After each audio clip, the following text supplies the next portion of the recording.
तो अज्ञानतावश हम कष्ट भोगते रहते हैं, दुख उठाते रहते हैं। नहीं, घुटने सही करो।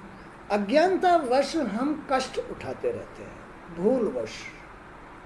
माने हमारा अपना आपा है क्या? हमें किस चीज़ का ज्ञान होना चाहिए? हमें एक परमात्मा की दिव्य शक्तियों का ज्ञान होना चाहिए जो इस संसार के अंदर कार्य कर रही है। ये संसार ही हमारा अपना ये संसार है, हमारा अपना ये शरीर है, ये स्त्री रूप है, ये सृष्टि, ये संसार स्त्री का रूप है, ब्रह्म की शक्ति का रूप है स्त्री। ये संसार, ये घर गृहस्थी, ये उस ब्रह्म की शक्ति का रूप है, माँ जगदम्बा का रूप है। स्त्री माने ये घर, माने ये संसार ब्रह्म की शक्तियों का एक स्वरूप है, ब्रह्म की शक्ति का एक स्वरूप है। कितना विशाल स्वरूप है ब्रह्म की शक्ति का। एक स्त्री का जो ब्रह्म की शक्ति स्वरूप है, जो संसार स्वरूप है, इस स्त्री का कितना विशाल रूप है। लेकिन आज अपना आपे का ज्ञान, अपने संसार का ज्ञान न होने की वजह से हम इस संसार का, इस स्त्री का, उस ब्रह्म शक्ति का कितना आदर करते हैं। समझते ही नहीं इसको क्या है, ये संसार क्या है। इस जो संसार की सारी शक्तियों का एक पुंज है, जो ब्रह्म की शक्ति स्वरूप है, जो ब्रह्म की शक्ति स्वरूप ये संसार है, इस संसार का हम अर्थ ही नहीं समझते। कहीं भी जाकर कोई दूषित वातावरण बना देते हैं, ये खुद की कमी है, जी की कमी है। जी, इसके अंदर जी है जो ईश्वर का अंश है। ये जी इतना गंदा मैला हो गया है कि संसार में कहीं भी, किसी के भी संसार यानी किसी के भी शरीर में कहीं भी जाकर दूषित कर्म करता है, चोरी करता है, छल करता है, बेईमानी करता है, दुष्टता करता है और विषय विकार करता है, अयाशी करता है, बलात्कार करता है। क्या नहीं कर रहा है ये जीव? केवल अपनी भूल के कारण कर रहा है। लेकिन जीव का ये स्वरूप नहीं है। जीव का स्वरूप है आत्म स्वरूप, ईश्वर का, श्री हरि का अंश। श्री हरि का अंश ही हर एक के अंदर जीव है। स्त्री के अंदर लक्ष्मी का रूप है, नारायणी का, ब्रह्म की शक्ति का स्वरूप है जी। स्त्री के अंदर तो ब्रह्म की शक्ति का स्वरूप है जी, और पुरुष के अंदर श्री हरि का स्वरूप है जी, ईश्वर का अंश है। ये नारायणी भी श्री हरि का ही अंश, उनकी ही छाया है, उनकी ही माया है। यही स्त्री का रूप है। जो लक्ष्मी है वही स्त्री है, अगर उसके पास ज्ञान हो तो।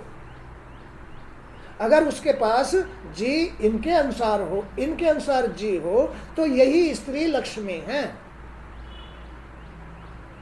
ज्ञान नहीं है, ज्ञान बिना हर जीव दुखारी, गुरु बिन ज्ञान यथार्थ नहीं। अपने आपे का ज्ञान नहीं होता है, न इस तन का, न इन ज्ञानेंद्रियों का, न इन कर्मेंद्रियों का।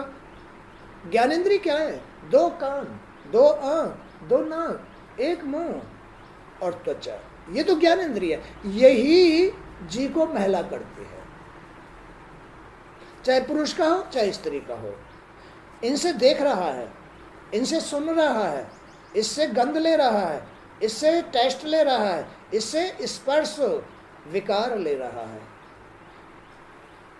यही ज्ञानेंद्रिय खुले इस संसार में से महल मिट्टी को इकट्ठा करती है और मन बनाती है। ये ज्ञानेंद्रिय अंदर मन बनाती है, मन ही जी को तैयार करता है, जी ही कर्मेंद्रियों को संचालित करता है। ये सिस्टम है आंतरिक सिस्टम, एक बाह्य सिस्टम, एक आंतरिक सिस्टम। ये बाह्य सिस्टम, इसमें गंध फैली हुई है, कलयुग फैला हुआ है। इस कलयुग को बटोरती हैं ज्ञानेंद्रियां, अंदर मन को दे देती है। अंतःकरण गंदा हो जाता, मैला हो जाता है, मन मैला हो जाता है। यही जी को मैला करता रहता है हर वक्त। वो ऐसा है, उसका घर ऐसा है, उसकी स्त्री ऐसी है, उसके बच्चे ऐसे हैं, उसके पास बहुत धन है। ये माने बाहर से गंदगी को बटोर बटोर करके हर आदमी अपने मन को देता रहता है और उससे उसका जीव मैला होता रहता है, अपना वास्तविक स्वरूप नहीं रहता है। भूल में आ जाता है आदमी, अज्ञानता में आ जाता है। ज्ञान दृष्टि सांसारिक हो जाती है, सोच सांसारिक हो जाती है। तो ये आदमी का अपना अपना आपा है, इसका ज्ञान होना चाहिए। स्त्री को अपने आपे का ज्ञान होना चाहिए, पुरुष को अपने आपे का ज्ञान होना चाहिए। पुरुष श्री हरि का स्वरूप है, श्री हरि का अंश है, स्त्री लक्ष्मी का अंश है। ये दोनों ही ब्रह्म और ब्रह्म की शक्ति है। ब्रह्म की शक्ति ही लक्ष्मी, लक्ष्मी ही स्त्री है। स्त्री को अपने आपे का ज्ञान होना चाहिए, पुरुष को ब्रह्म का स्वरूप श्री हरि का स्वरूप है, अपने आपे का ज्ञान होना चाहिए। ये संसार तो दोनों के लिए एक ही है, माँ जगदम्बा का रूप है। जी का अंतर है, जी स्त्री में लक्ष्मी स्वरूप, पुरुष में हरि स्वरूप है।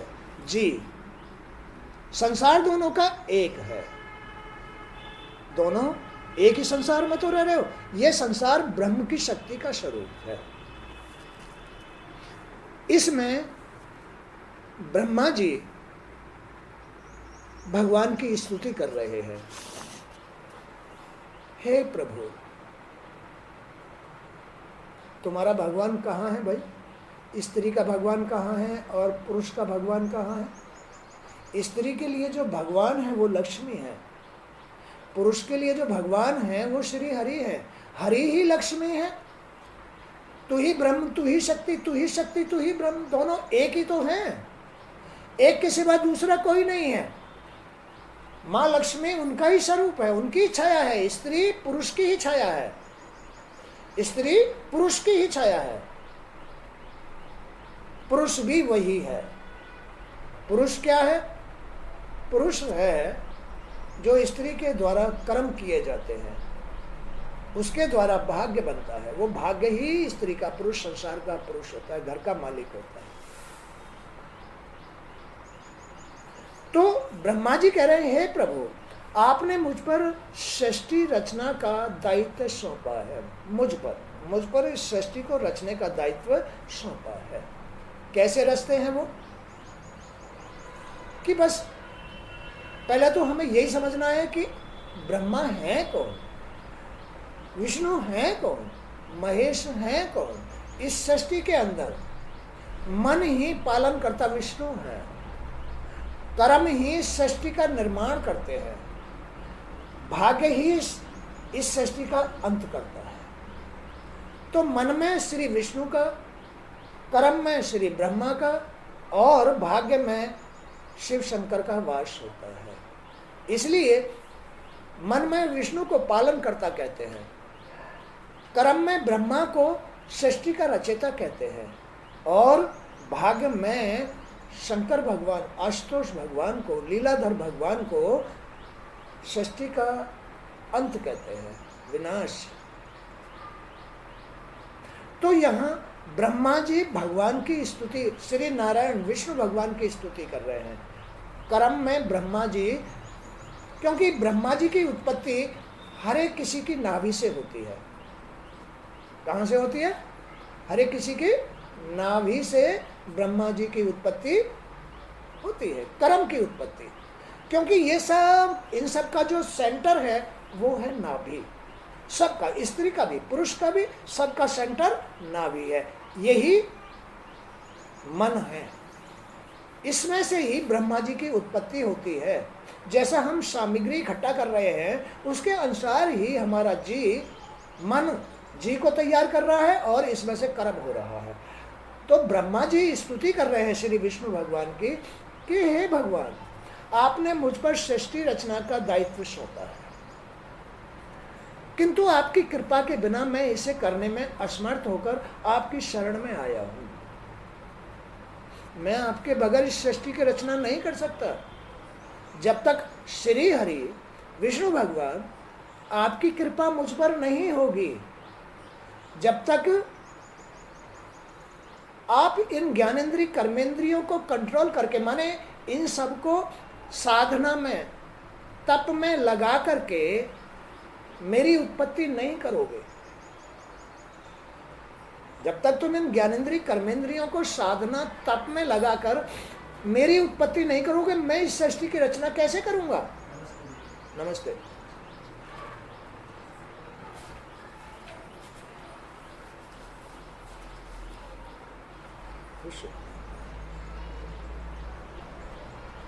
बट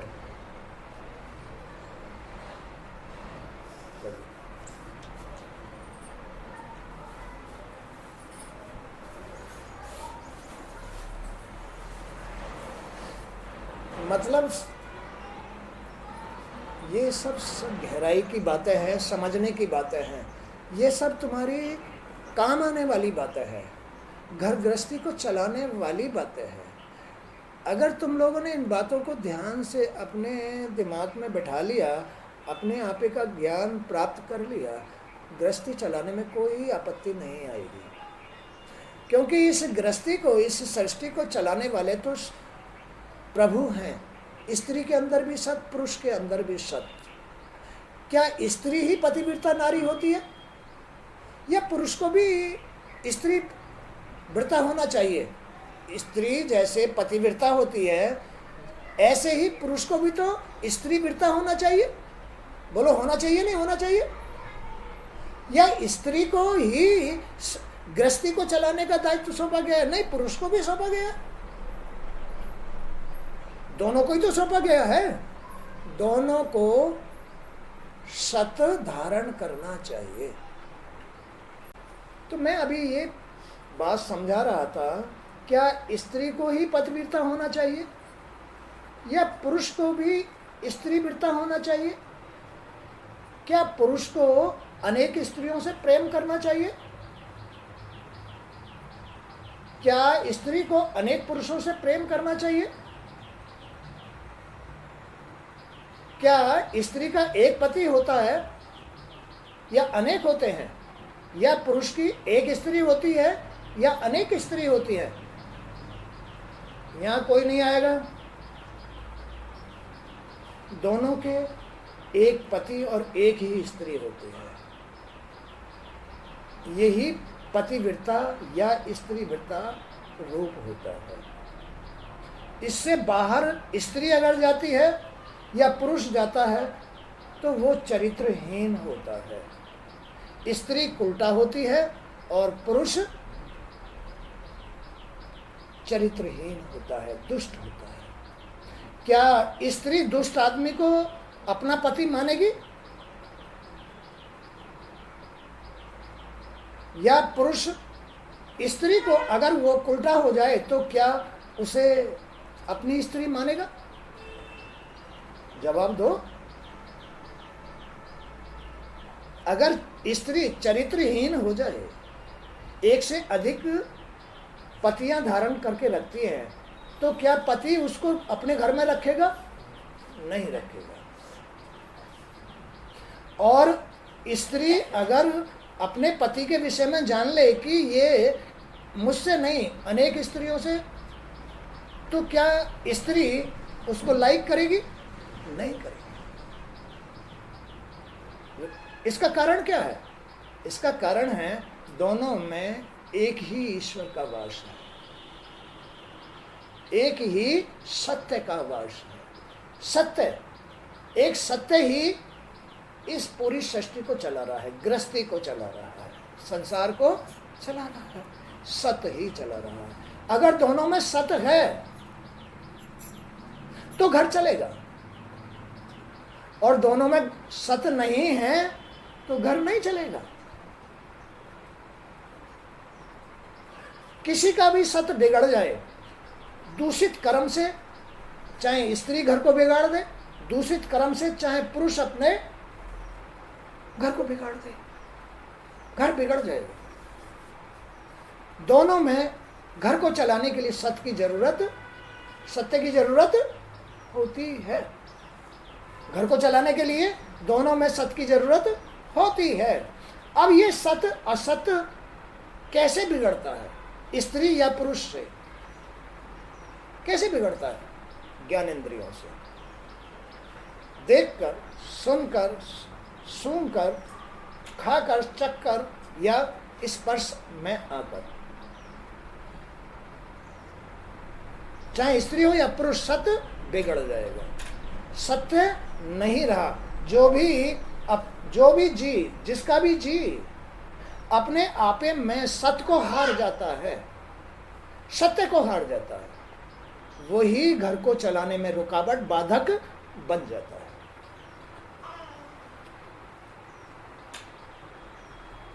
घर चलाने में बाधक बन जाता है, चाहे पुरुष हो चाहे स्त्री हो, क्योंकि वो ब्रह्म तो सत्य है, वो ब्रह्म की शक्ति तो सत्य है, जो इस सृष्टि को चला रहा है वो तो सत्य है। अब इसके अंदर असत, ये असत है। तुम लोगों का जो एक अग्नि को साक्षी करके, समाज को साक्षी करके, माँ बाप को साक्षी करके जो अग्नि के चारों तरफ फेरे हुए थे, वो उसमें क्या हुआ था? तुमने इनको धमका दो, कोई भी नहीं आएगा, इसे खेलने दो, जा वहां से। अग्नि को साक्षी करके जब तुम लोगों ने, एक पति पत्नी ने एक दाम्पत्य जीवन निभाने के लिए संकल्प लिया था, तब यही तो कहा था कि मैं तुम्हारा पति हूं, तुम्हारी हर बात को समझूंगा, तुम्हारे सिवा कहीं बाहर नहीं जाऊंगा, ये वचन देता हूं। स्त्री भी यही वचन निभा कहती है कि मैं भी आपकी अर्धांगिनी हूं, आप मेरे पति हो और मैं आपसे बाहर कभी भी किसी का चिंतन नहीं करूंगी, मनन नहीं करूंगी। मनन करना, चिंतन करना, यही सत्य को हार जाना है। माने कि बुरा चिंतन करना, बुरा मनन करना, सत्य को हार जाना है। इसलिए अपने मन को, अपने ज्ञानेंद्रियों को साध के रखना ही सत्य की उपस्थिति है। कभी ना स्त्री को सोचना चाहिए ना पुरुष को सोचना चाहिए, नहीं तो सत्य चला जाएगा। और जिसका सत्य चला गया उसे तो संसार में रह करके डंडे खाने ही पड़ते हैं, संसार में रहकर डंडे खाने ही पड़ते हैं। वो चरित्रहीन हो जाती है, वो उल्टा स्त्री कहलाती है जो सत्य को हार जाती है। अपने पति से सत्य नहीं हरता है, वहां तो अग्नि को साक्षी करके उसको पति माना है, वो तो हरि का रूप है। अपने पति से चरित्रहीन नहीं होती है स्त्री, अपनी स्त्री से पुरुष जो है चरित्रहीन नहीं होता है, पर पुरुषों से चरित्रहीन हो जाता है। अपने मन से, दूषित भावना से, दूषित बुद्धि से, दूषित सोच से, अंतःकरण का खेल है। इसलिए स्त्री को और पुरुष को, दोनों को सत्य में अपना अंतःकरण रखना चाहिए, तो गृहस्थी चलती है, तो संसार में उसका मान सम्मान होता है। संसार में कोई भी बुराई उसका दामन नहीं पकड़ सकती,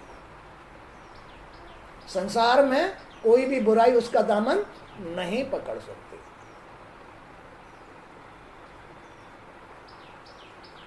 अब तुम्हारे अंदर जो कर्म हो रहे हैं, सत में या असत में, ब्रह्मा जी, कर्म ही ब्रह्मा जी है।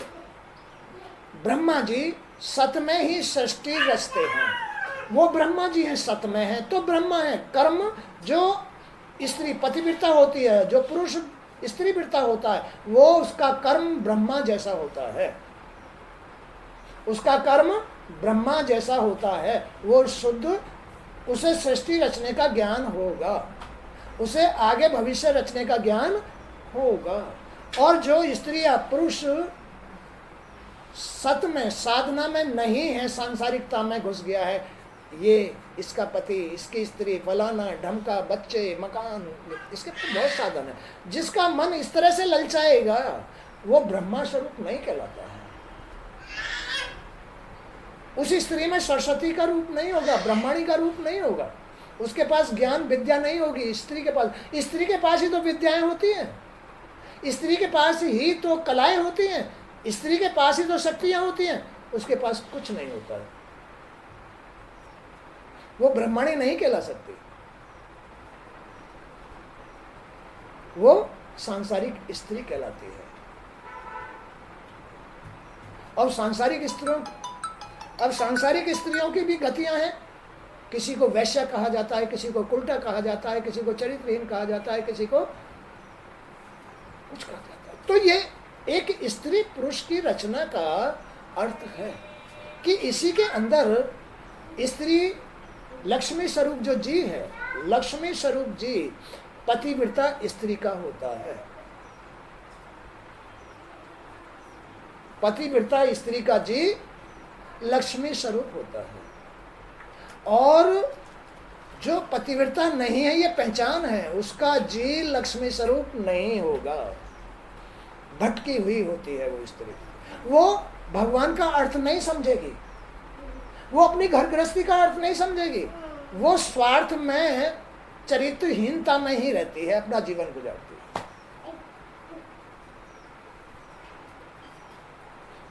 ये गोलमोल संसार है। गोलमोल संसार का अर्थ है अज्ञानता में संसार चल रहा है, अज्ञानता में चल रहा है, भूल में चल रहा है, किसी को ज्ञान नहीं है, इसीलिए किसी की कोई गति होती है, इसलिए किसी की कोई गति होती है, किसी की कोई गति होती है, और कोई कैसे ही जीता है, कोई कैसे ही जीता है। इसलिए ये अज्ञानी भूल में संसार, बुरा कलयुगी संसार है, झूठा संसार।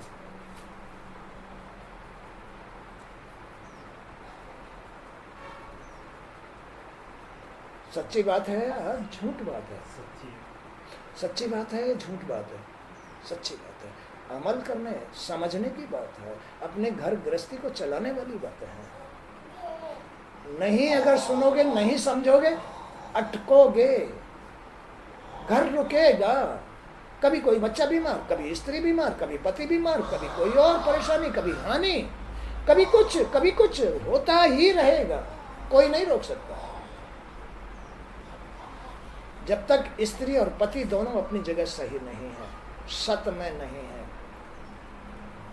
पुरुष को कभी पर स्त्री, पर वस्तु, किसी के बच्चे आदि धन संपत्ति पर, साधन पर मन नहीं भटकाना चाहिए। स्त्री को कभी किसी पर पुरुष, किसी साधन पर मन नहीं भटकाना चाहिए।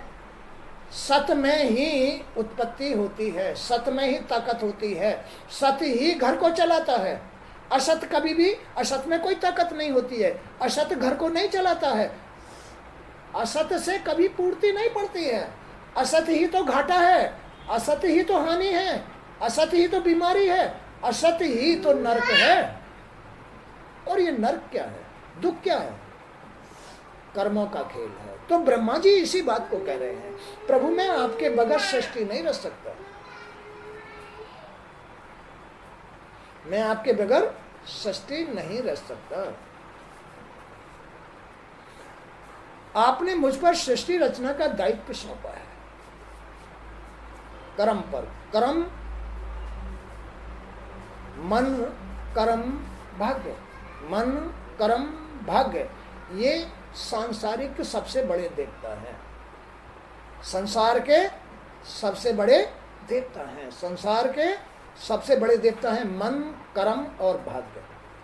यही विष्णु, ब्रह्मा और शंकर हैं, जो इस संसार के सबसे बड़े देवता हैं। अब इसके अंदर जितनी भी शक्तियां हैं वो बराबर की शक्तियां हैं। विष्णु के, ब्रह्मा के, शंकर के बराबर की शक्तियां हैं, बराबरी शक्तियां हैं। ना शक्तियां, ना तो स्त्री कम है, माने ना तो लक्ष्मी ही विष्णु से कम है, ना विष्णु ही लक्ष्मी से कम है, दोनों का मतलब एक है।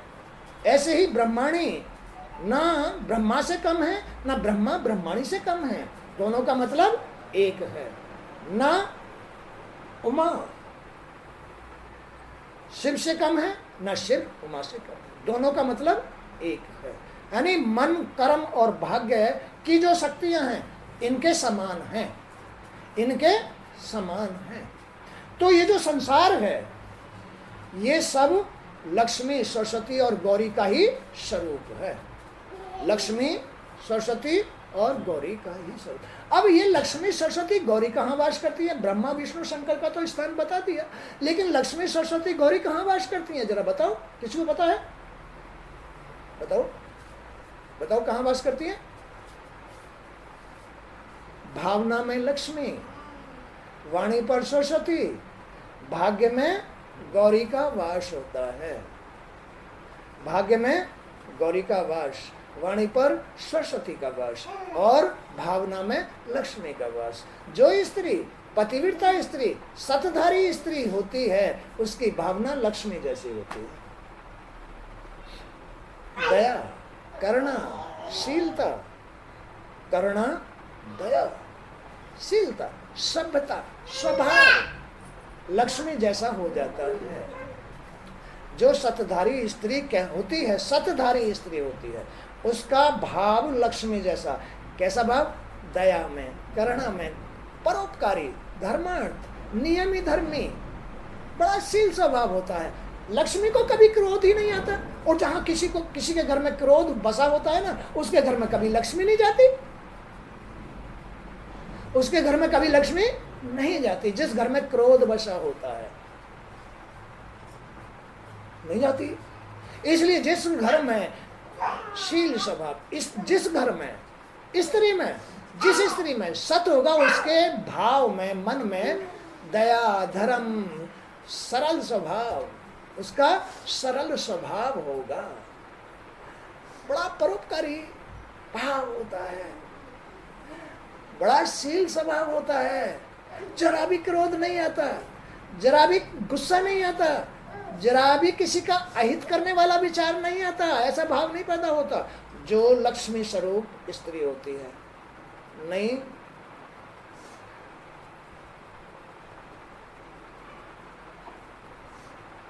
जो छलिया स्त्री या छलिया पुरुष, छल माने कि दिखावे में तो मैं तेरा पति हूं या तेरी पत्नी हूं, दिखावे में तो, असलियत में कुछ और होता है। स्त्री या पुरुष असलियत में कुछ और होती है, दिखावे में कुछ और होती है, और असलियत में कुछ और होती है। दिखावे में तो मैं तेरी पति हूं, तेरा पति हूं या तेरी पत्नी हूं, दिखावे में तो ये है, लेकिन उसका अंतःकरण कुछ और होता है। वो पति दुष्ट होता है, वो पत्नी कुंठा होती है। इसलिए स्त्री को अपने आपे को समझ करके खुद को संभालना चाहिए, और पुरुष को भी अपने आपे को समझ करके अपने आप को संभाल लेना चाहिए, तब गृहस्थी चलती है।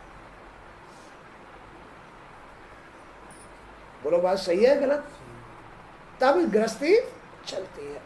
एक में भी अंतर रहा तो उसी के अनुसार सृष्टि गृहस्थी बिगड़ती रहेगी, चाहे स्त्री चाहे पुरुष।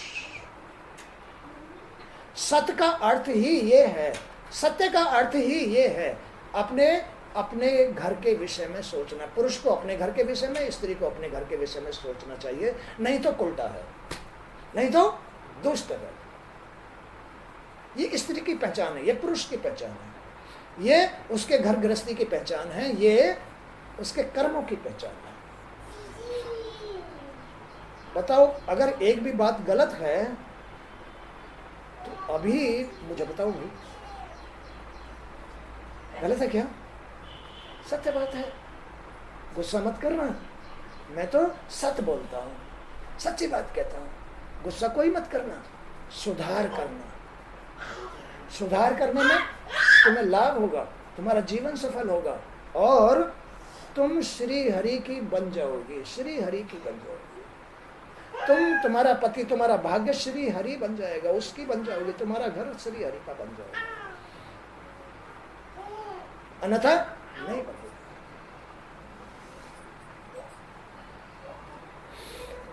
तो आपने मुझ पर सृष्टि रचना का दायित्व सौंपा है, किंतु आपकी कृपा के बिना मैं इसे करने में असमर्थ होकर आपकी शरण में आया हूं प्रभु। मैं आपकी, ये भी, मैं भी जाता हूं, ये भी जाएं, तुम भी जाओ, सबको उनकी शरण में जाना पड़ेगा। कैसे जाना पड़ेगा उनकी शरण में? नियम धारण करके, जल्दी उठना, शौच जाना, घर को साफ सफाई करना, कहीं कोई कचरा नहीं रहना चाहिए, कहीं से मन खराब नहीं होना चाहिए, कहीं से मन खराब नहीं होना चाहिए। जब जरा भी कहीं मन को खराब करने वाला कारण रह गया, वही बुराई है। घर गृहस्थी के अंदर वही बुराई है। कोई ऐसी चीज घर गृहस्थी में, ऐसी बात, कपड़े धोना, साफ सफाई करना, तुमने रसोई तो साफ कर ली, बाथरूम भी साफ कर दिया, लैट्रिन में हाथ नहीं डालूंगा, ये कमी रह गई। जब तक तुम्हारा घर बिल्कुल पवित्र नहीं होगा, श्री हरि प्रवेश नहीं करेगा। कर्म प्रधान है, कर्म प्रधान है। तुम्हारी इस गृहस्थी, इस सृष्टि को चलाने के लिए कर्म प्रधान है। कर्म ही सृष्टि को रचता है या बिगाड़ता है, कर्म ही बिगाड़ता है, कर्म ही संभालता है घर गृहस्थी को। इस संसार में, तुम्हारे जीवन में कर्म ही तो नीचे, कर्म ही ऊपर उठा देता है। घर को भी कर्म ही नीचे और कर्म ही ऊपर उठा देता है। ये पतिव्रता नारियों के लक्षण है, पतिव्रता नारियों के। और जो स्त्रियां पतिव्रता नहीं होती, उनके कर्मों से पता चल जाता है कि ये पतिव्रता नहीं है। उसके कर्म से पता चल जाएगा कि ये पतिव्रता नहीं है। पतिव्रता स्त्री सबसे पहले श्री हरि की शरण में जाने के लिए ही कर्म करेगी। पतिव्रता स्त्री, पतिव्रता का अर्थ है सौभाग्यशाली स्त्री, भाग्यशाली, सौभाग्यशाली, ऊंचे भाग्य वाली स्त्री सबसे पहले श्री हरि की शरण में जाने के लिए कर्म करती है। क्योंकि श्री हरि ही तो उसका भाग्य बन गया, श्री हरि ही उसकी शरण बन गया। तो श्री हरि की शरण में जाए बगैर कोई भी स्त्री, कोई भी घर भाग्यशाली नहीं बनता है। श्री हरि की शरण में गए बगैर कोई भी घर भाग्यशाली नहीं बनता। बगैर भगवान की शरण में जाए उसका भाग्य, घर का भाग्य ऊपर नहीं उठता, उसका भाग्य सुख देने वाला नहीं बनता। उस घर का, उस स्त्री का भाग्य ऊंचा नहीं उठेगा, उसका भाग्य साथ नहीं देगा, उसका भाग्य गिर जाएगा उस स्त्री का। जो स्त्री उठते ही भगवान की शरण में जाने के लिए ये सब कर्म नहीं करती है। शौच जाना, स्नान करना, साफ सफाई, गंदे कपड़े, बाथरूम और लेटरिन बाथरूम साफ, बर्तन साफ, रसोई साफ, अपने शरीर का आंख साफ, कान साफ, नाक साफ, गलरा, ब्रुश, गुदा आदि सब को साफ करेगी, तब उसका ये अपना आपा श्री हरि की शरण में जाने के लायक बनेगा।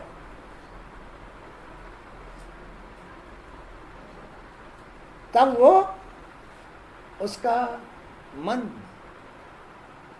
जो ज्ञानेंद्री कर्मेंद्री उसके मन को रच रही है, उसका मन शुद्ध रहेगा, शुद्ध जी रहेगा।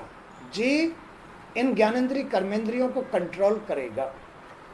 शुद्ध मन जी, शुद्ध जी ही इन ज्ञानेंद्रियों को कंट्रोल कर सकता है, अन्यथा कोई भी कंट्रोल नहीं करके रख सकता। भागती रहेंगी ये ज्ञानेंद्री, भागती रहेंगी कर्मेंद्री और मन, और ये जी अंदर से बेचे। कौन देख रहा है हमारे जी को, कौन देख रहा है हमारे मन को? खूब चाले काटो नहीं, अपना विनाश कर रहा है। जिसका मन दूषित है, जिसका जी दूषित है, वो अपना अंदर ही अंदर विनाश करता रहता है। इसलिए हमेशा समान मन भाव से, जी से अपने कर्म करने चाहिए, अपनी सृष्टि को रचना चाहिए, अपना भविष्य बनाना चाहिए, अन्यथा कोई भी कर्म लेके डूब जाएगा। नहीं तो कोई भी कर्म लेके डूब जाएगा।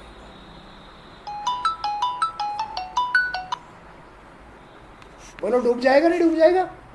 कोई भी कर्म लेके डूब जाएगा। इसलिए इस बाहर कुरुक्षेत्र में, ये जो कुरुक्षेत्र है, महाभारत का जो ये कुरुक्षेत्र है, पूरा संसार, इतना बड़ा संसार, तुम्हारे अंदर से जो बाहर ये संसार दिखाई दे रहा है, इस संसार में ये तुम्हारा फील्ड है। लड़ाई लड़ने का, कर्म करने का, घूमने फिरने का, जो भी कुछ करने का, कर्म करने का क्षेत्र है ये फील्ड। अब ये कहाँ से तैयार हो रहा है और कहाँ से चल रहा है? वो है तुम्हारा अंतःकरण, मन। तुम अपने मन से, अपने जी से मन को भी तैयार कर रहे हो अपने जी से मन को भी तैयार कर रहे हो और मन तुम्हारे जी को हर वक्त तैयार कर रहा है। दोनों एक दूसरे से जुड़े हुए हैं। इसलिए इस कुरुक्षेत्र को अपना धर्म क्षेत्र बनाने के लिए सबसे पहले अपने घर को अपना लो ना। ये तुम्हारा अपना घर, यही कुरुक्षेत्र है। ये जो कुरुक्षेत्र तुम्हारे आंखों के सामने दिखाई दे रहा, यही तुम्हारा घर है, यही तुम्हारा अंतःकरण है। अपने घर से अपने अंतःकरण को शुद्ध कर लो। अपने घर के माध्यम से अपने अंतःकरण को शुद्ध कर लो। समय से उठो, शौच जाओ, साफ सफाई करो। गंदगी घर में जहाँ कहीं भी नहीं दिखाई देने, न कपड़ों में, न रसोई में, न लैट्रिन बाथरूम में, न तुम्हारे साथ। भाई तुमने रसोई में पोंछा लगा दिया, तुमने बर्तन साफ नहीं किए, तुमने घर में पोंछा लगा दिया, तुम्हारे धुले हुए बेडशीट आदि ये गंदे पड़े हुए हैं, रात को तुम गंदगी में सोए हुए हो, उठे हो, वही झाड़ के बिछा दिया, या नहीं झाड़ा वही वैसे ही है, तो उससे तुम्हारे घर की सफाई नहीं हुई, तुम्हारा मन शुद्ध नहीं होगा। अगर तुम्हारे मन में गंदगी है तो गंदगी ही भाएगी। अगर तुम्हारे मन में गंदगी है तो गंदगी ही भाएगी। पड़ा रहने दो, चलो देखा जाएगा। वो मन की गंदगी होती है। मन साफ है तो जरा भी सहन नहीं कर सकती गंदगी। साफ मन गंदगी को जरा सहन नहीं कर सकता। अगर बेडशीट थोड़ी सी भी गंदी हो गई है, 2 दिन या 3 दिन चल गई है, उठा के बाथरूम में डाल देगा, पानी निकालो, साबुन लगाओ, सुखाओ। या बर्तन डेली तुम रात को खाते हो, वो कभी भी रात को झूठे बर्तन नहीं छोड़ेगा। सुबह भी उठेगा तो रसोई के साथ साथ बर्तन फिर पानी में निकाल के पोंछ के रखेगा। वो शुद्ध मन की पहचान है, शुद्ध मन। तो तुम्हारे काम तुम्हारा अंतःकरण आ रहा है। जैसा अंतःकरण है वैसा ही तुम्हारा घर चल रहा है, वैसा ही तुम्हारा घर चल रहा है। घर में चलाने वाले अंदर जी हैं। स्त्री का जी, बच्चों का जी, पुरुष का जी, किसी का भी जी, जी ही घर को चला रहा है। अब जी जिनके गंदे हैं या सही हैं उसको देखना है, किसका जी गंदा है उसको संभाल लेना चाहिए, वही रुकावट है। तो किंतु आपकी कृपा के बिना मैं इसे करने में असमर्थ होकर आपकी शरण आया हूं।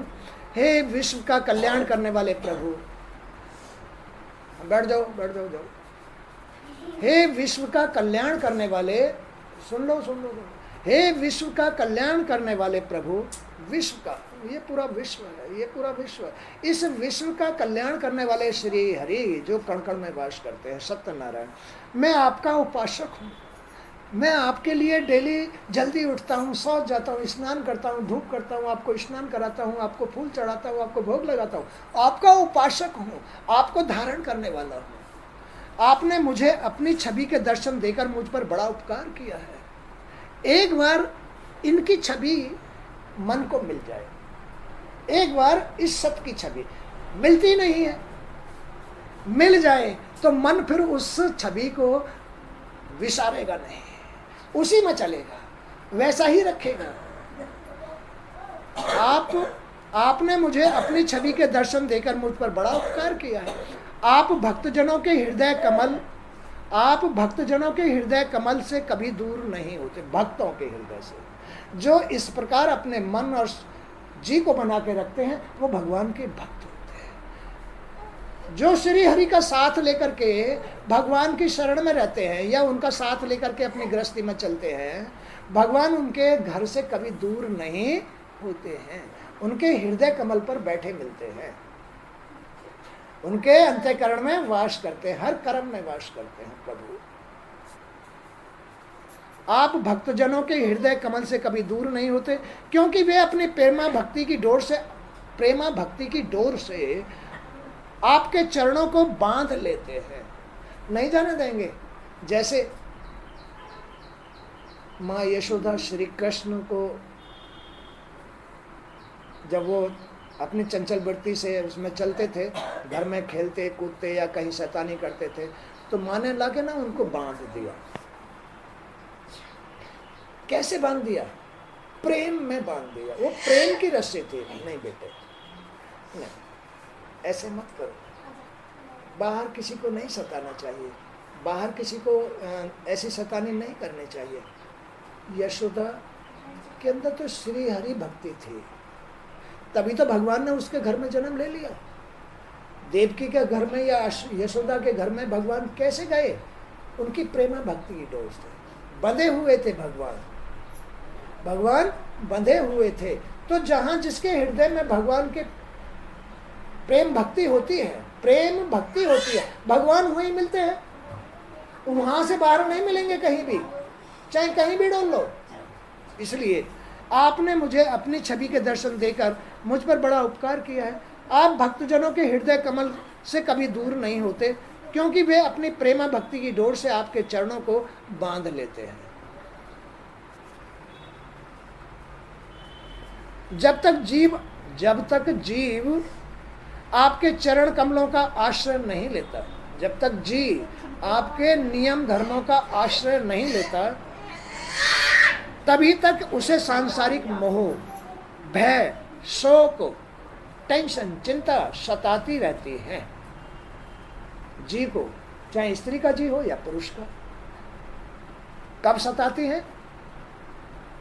जब तक स्त्री और पुरुष भगवान, जब तक स्त्री का जी या पुरुष का जी भगवान की शरण में नहीं रहेगा, तब तक वो सुख, आनंद या शांति के साथ जीवन व्यतीत नहीं कर सकता।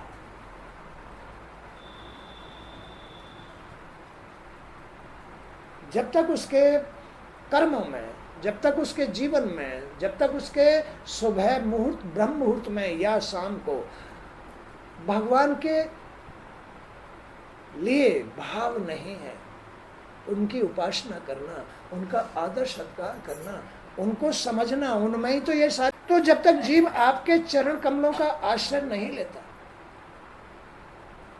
तभी तक उसे सांसारिक मोह जिसमें बंधा पड़ा है, भय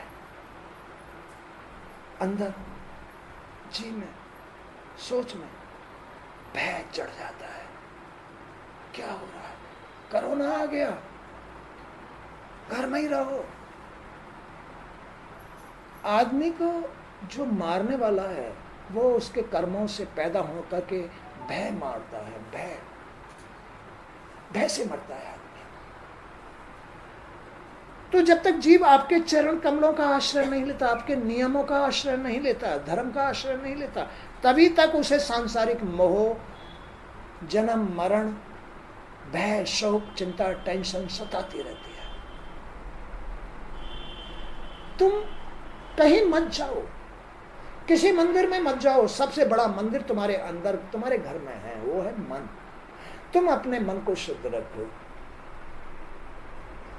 तुमने कहीं किसी मंदिर में जाकर के मंदिर की सेवा नहीं की, तो वहां जाने से क्या फायदा हुआ? कोई फायदा हुआ वहां जाने से? ना वहां झाड़ू लगाई, ना वहां कोई साफ सफाई की, ना वहां कोई तुम्हें सेवा करने का कोई ध्यान है, ना ज्ञान है, ना कुछ। मंदिर में चले गए हाथ जोड़ आए, चले आए, क्या तुम्हारी हाथ जोड़ने की विनती को स्वीकार कर लिया भगवान ने? नहीं। जब तक तुम्हारा मन स्वीकार नहीं करेगा, तब तक वो उसमें बैठा हुआ भगवान भी स्वीकार नहीं करेगा। सबसे बड़ा मंदिर है अपने अंदर मन। तुम्हारा मन अंदर पवित्र है, तुम्हारी ज्ञानेंद्रिय कर्मेंद्रिय बिल्कुल शुद्ध है, तो तुम्हारा मन शुद्ध होगा, तो तुम्हें घर बैठे ही भगवान मिलेगा। नहीं तो मंदिर में जाने से भी कोई फायदा, लाभ नहीं होगा। एक स्त्री पुरुष रोज मंदिर जाते हैं, ठीक है, अच्छी बात है।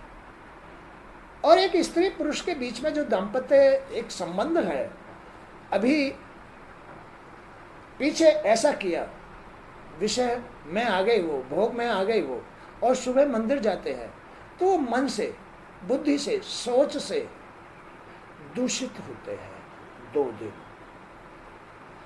2 दिन इस अवस्था से 2 दिन तक शुद्ध नहीं होते हैं। न मन शुद्ध होता है, न बुद्धि शुद्ध होती, न सोच शुद्ध होती, और मंदिर चले गए। कोई अर्थ नहीं है उसका। जब तक तुम्हारा मन बुद्धि सोच शुद्ध नहीं है तब तक तुम्हारे मंदिर जाने का कोई अर्थ ही नहीं है। तुम अपने मन को घर ही शुद्ध रखो तो वही बड़ा विशाल देवी माँ का, भगवान भोलेनाथ का, सबका मंदिर तुम्हारा मन है। घर बैठे ही सारे देवता मिल जाएंगे, भगवान की सेवा हो जाएगी। मन चंगा तो खटोटी में गंगा, मन चंगा तो खटोटी में गंगा, नहीं तो मन खराब है, दूषित है तो कुछ नहीं मिलेगा। इसलिए मन का खेल है। वे नहीं जान पाते कि मैं और मेरेपन का भाव ही उनके दुख का एकमात्र कारण है। स्त्री पुरुष गृहस्थी में, संसार में जो अज्ञानी पुरुष हैं ये नहीं समझ पाते हैं इस बात को कि आदमी के अंदर ये मैं कहां से आ रही है। मन की अशुद्धि ही मैं है। मन में अशुद्धि, ज्ञानेंद्रियों से, कर्मेंद्रियों से जो अशुद्धि मन में इकट्ठी हो रही है, यही मैं है, यही भूल है, यही अज्ञानता है, यही मोह है, यही भय, दुख, शोक, हानि, चिंता, टेंशन, यह इच्छा पूरी ना होना, यही कारण है।